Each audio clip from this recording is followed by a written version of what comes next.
सुबह उठते तक हज़ारों चिच्चड़ वहाँ पे आप लोगों को मरे पड़े मिलेंगे।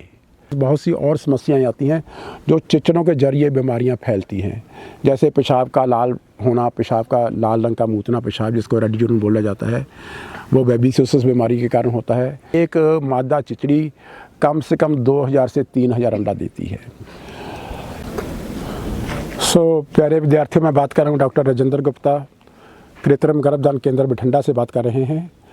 तो आज हम बात करेंगे चिच्चड़ों की समस्या के बारे में। और ये समस्या भी हम लोगों को बहुत आती है, क्योंकि जो चिच्चड़ों की ज़्यादा समस्या है दोगली गायों में ज़्यादा आती है, देसी गायों में उससे कम आती है, भैंसों में उससे भी कम आती है। लेकिन अब हम लोग जब दूध की प्रोडक्शन बढ़ाने की बात करते हैं तो हमेशा हम दोगली गायों को पालने की व्यवस्था करते हैं, नस्ल सुधार करके उन्हीं नस्लों को बनाने की कोशिश करते हैं, और उसमें चिच्चड़ों की समस्या हम लोगों को बहुत ज़्यादा आती है।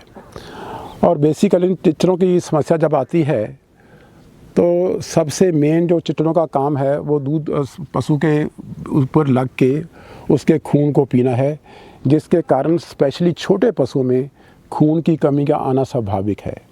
बड़े पशुओं में भी खून की कमी आती है, लेकिन खून की कमी के साथ साथ बहुत सी और समस्याएं आती हैं जो चिच्चड़ों के जरिए बीमारियां फैलती हैं, जैसे पेशाब का लाल होना, पेशाब का लाल रंग का मूतना पेशाब जिसको रेड यूरिन बोला जाता है, वो बेबीसियोसिस बीमारी के कारण होता है। इसमें कई और एक बीमारी थाइलेरियसिस, वो भी चिच्चड़ों के कारण आती है। एनाप्लाज्मोसिस टू सम एक्सटेंट, वो भी चिच्चड़ों के कारण आती है। तो ऐसी कई और सी समस्याएं भी पशु में आने लगती हैं, जिसके कारण हमारे पशुपालकों को काफ़ी नुकसान का सामना करना पड़ता है। लेकिन बात है कि इस समस्या को हम लोग कैसे कंट्रोल किया जाए। गर्मियों के दिनों में जब भी आप लोग गर्मियाँ शुरू होती हैं तो आप लोग देखते हो कि पशुओं के ऊपर चिच्चड़ लग जाते हैं। आप लोग चिच्चड़ों को मारने के लिए इसके ऊपर लोकल स्प्रे करते हो, या इसके ऊपर लोकल दवाई का एप्लीकेशन लगाते हो, या कोई ना कोई इंजेक्टेबल लगाने की कोशिश करते हो। लेकिन जब आप लोग दवा यूज़ करते हो तो उसके कुछ दिन के भीतर, 1-2 दिन के भीतर चिच्चड़ के तो मर जाते हैं, लेकिन कुछ दिनों के भीतर दोबारा फिर आप लोग देखोगे कि उसके ऊपर चिच्चड़ दोबारा फिर लग जाते हैं। 7-8 दिन के बाद दोबारा फिर अगर आप लोग ट्रीटमेंट अडॉप्ट करोगे, 1-2 दिन के लिए ट्रीटमेंट इफेक्टिव रहता है, तो दोबारा फिर वही समस्या शुरू हो जाती है।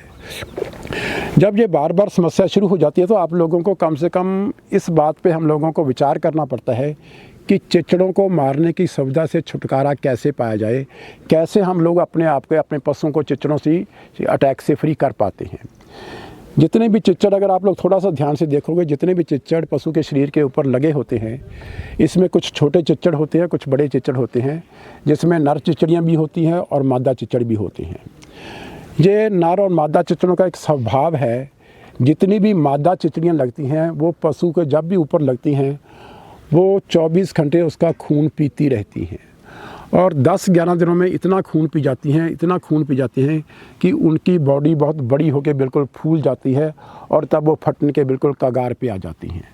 जब वो फटने के कगार पे आ जाती हैं तब वो पशु का और लहू पीना बंद कर देती हैं, क्योंकि उनको पता होता है कि अगर हम और दूध और लहू पिएंगे तो उसके बाद हमारा शरीर फट जाएगा और हम मर जाएंगे, और मरना वो चाहती नहीं। फिर जब इतने बड़े आकार की जो होती हैं पशु के शरीर के ऊपर से अपने आप नीचे गिरती हैं, अपनी ज़मीन के भीतर, आपके शेडों के भीतर जो आपके किले लगे होते हैं उनके भीतर एंटर हो जाती हैं। अगर आपके ईंटों का फर्श लगा होता है उसके भीतर जो क्रैक्स होते हैं उसके भीतर एंटर हो जाती हैं। अगर आपके शेड के भीतर आपके खुंजे हैं, कॉर्नर्स हैं, उसके भीतर एंटर हो जाती हैं। अगर आपकी साइड की दीवारों पे भी ईंटें लगी हुई हैं तो उस ईंटों के क्रैक्स के भीतर भी वो एंटर हो जाती हैं। एंटर होके अंदर जाके रात के समय, वो तकरीबन अंधेरे समय वो अंडे देती हैं, और आपको ये अनुमान लगाना भी मुश्किल हो जाता है कि एक मादा चिचड़ी कम से कम 2000 से 3000 अंडा देती है। तो हम लोग जब चिच्चड़ मारने की बात करते हैं अडल्ट एनिमल्स के ऊपर, तो हम चिच्चड़ों की दवाई स्प्रे करके चिच्चड़ों को मारने की व्यवस्था करते हैं केवल पशुओं के ऊपर। लेकिन जो हमारी चिच्चड़ों की एक्चुअली फैक्ट्री है वो उस क्रैक्स के भीतर या उस जगह पे पलती है जो ज़मीन के भीतर होते हैं। यहाँ पे हज़ारों की संख्या में चिच्चड़ पलते हैं। हम चिच्चड़ों को मारने की दवा पशुओं को तो लगाते हैं, पशुओं के ऊपर तो चिच्चड़ मर जाते हैं, लेकिन कुछ ही दिनों में ज़मीन से फिर चिच्चड़ उनके ऊपर चढ़ जाते हैं, और ये समस्या हम लोगों की चलती रहती है।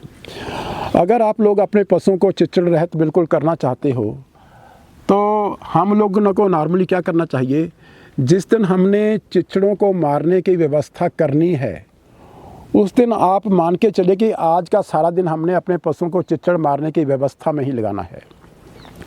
शाम के समय अपने शेड को, जहाँ पे आप लोग रात को पशुओं को बांधते हो, उस शेड को अच्छे से बिल्कुल साफ़ कर लीजिए। अपने सारे पशुओं को निकाल के बाहर ओपन जगह पे बांध दीजिए। सारे शेड को पूरा सफाई करना है। उसके भीतर ना तो आपका कोई हरा हरा पट्टा चाहिए, ना कोई सूखा पट्टा चाहिए। बिल्कुल सफाई करके इसको बिल्कुल साफ़ कर देना है। उसके किले भी आप लोगों को उखाड़ देने हैं और उसके भीतर पहले पानी की स्प्रे करना, उसके बाद चिच्चड़ों वाली दवाई की स्प्रे करना सारे फर्श के ऊपर, सारी खुरलियों के भीतर, खुरलियों के नीचे, अपने जो दीवारें हैं 3-3 फुट दीवारों के भीतर भी, फर्शों के भीतर भी अच्छे से दिल लगा के सफाई कर देना, अच्छे से दिल लगा के इसकी स्प्रे कर देना। सुबह उठते तक हज़ारों चिच्चड़ वहाँ पे आप लोगों को मरे पड़े मिलेंगे। लेकिन सुबह उठ के जब आप लोगों ने रात को स्प्रे करनी है, आपके शेड के बाहर भी 3-3 फुट की जगह को भी आप लोगों ने वहाँ पे भी स्प्रे कर देनी है, क्योंकि वहाँ पे भी चिच्चड़ों का भरमार होती है। तो सुबह उठ के जो पशु आप लोगों ने अंदर बांधे थे, उन पशुओं को अंदर कर देना, अंदर बांध देना। लेकिन जो बाहर वाली जगह जहाँ पे पशुओं को रात को बांधा था, वहाँ पे सुबह उठ के स्प्रे कर देना, ताकि उस जगह पे भी किसी चिच्चड़ का नाम निशान ना रहे। और पशुओं को अंदर करने से पहले पशुओं के ऊपर एक ऐसी दवाई का स्प्रे करना, ऐसी दवाई लगाना जिसके कारण सभी पशुओं के चिच्चड़ उसके ऊपर मर जाएं और वह पशुओं के लिए दवाई हानिकारक भी बिल्कुल ना हो। उसमें आप लोग इंजेक्शन भी यूज़ कर सकते हो, पर इंजेक्शन से ज़्यादा बेहतर है कि अगर आप लोग स्प्रे की दवाई यूज़ करोगे।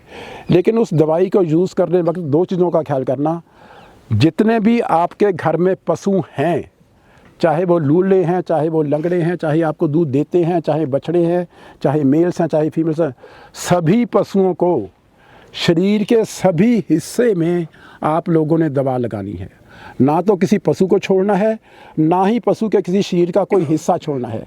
शरीर के कई हिस्से ऐसे होते हैं जहाँ पे चिच्चड़ लगे होते हैं, अगर हम दूर से उसको स्प्रे करते हैं तो वहाँ पे दवाई पहुँच नहीं पाती।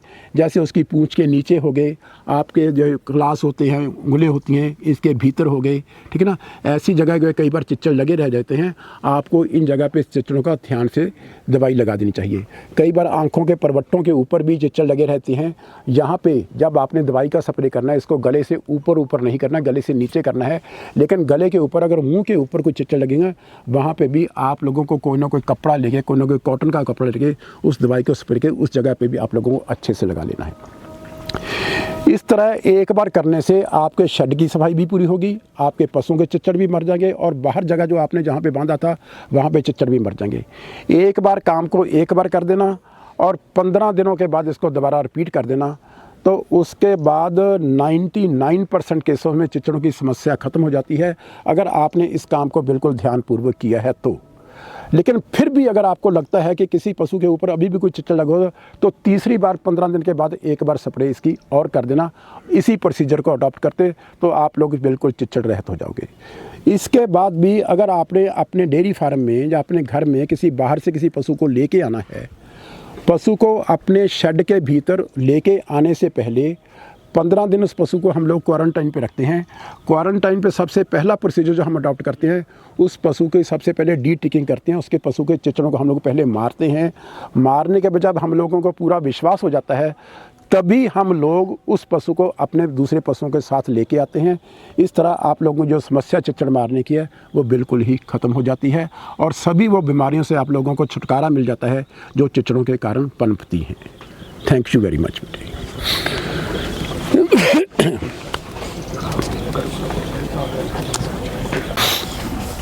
कई बार सर जो चिच्चड़ कट जाते, चिच्चड़ आप मार भी देंगे, जिवें टीके लग जाते, एवरमैक्टिन लग जाता, बस ना पशु ਨੂੰ कई बार बुखार चढ़न लग पैंदा। हाँ बेटे, वो एक बैक्टीरिया छੱਡ ਦਿੰਦੇ ਆ पशु के शरीर ਦੇ ਅੰਦਰ, ਉਹਦੇ ਨਾਲ ਕਰਕੇ ਉਹਦਾ बुखार ਲੈਂਦਾ ਨਹੀਂਗਾ। ਫਿਰ ਉਹਦੇ ਤੋਂ ਆਪਾਂ ਕੀ इलाज कर सकते चिच्चड़ों से? देखो बेटे, देखो मैंने आपको पहले भी बताया था, चिच्चड़ों के कारण 2-3 समस्याएं आती हैं, जिसको आप लोग बात करें जिसका टिक फीवर इसको बोल देते हैं हम लोग। लेकिन बेसिकली सिर्फ समस्याएं 2 आती हैं। एक तो होती है बेबीसियोसिस की और दूसरी होती है थाइलीरियसिस की।